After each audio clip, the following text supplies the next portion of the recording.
שלום, וברוכים הבאים לפודקאסט הראשון של עכשיו ספורט. קדימה, פתיח, ומתחילים.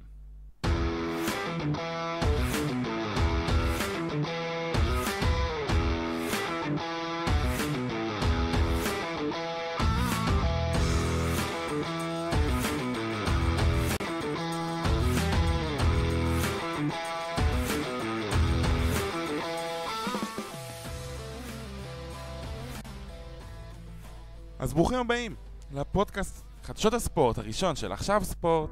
אני מאט, מוזמנים לעקוב אחרינו כמובן גם בטלגרם וביוטיוב על מנת להישאר מעודכנים בזמן אמת מכל מה שקורה בעולם הספורט.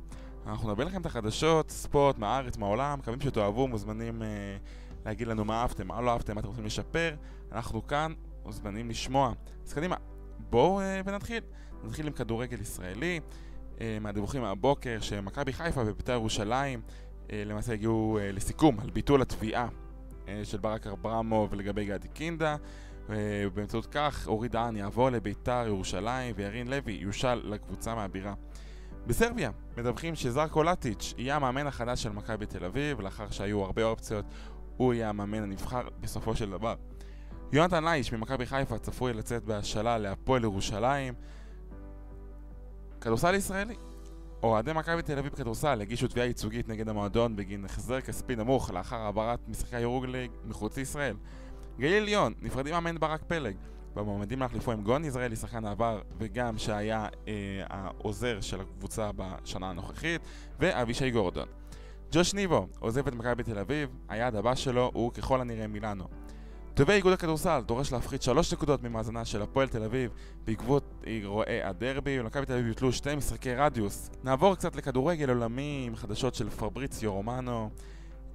הדבר הראשון שנאמר היום שהשיחות בין סוכני צ'לסי ומר גאיו מתקדמות והמועדון בטוח בהצלחה העסקה. אדיסון אלוורז, קשר וסטהאם, נפצע ומחוץ לקופה אמריקה. עומרי קלימן יחתום על חוזה בצ'לסי לאחר בדיקות רפואיות במסגרת עסקה עם אסטון וילה בשווי של 19 מיליון לישט. זאת היורו.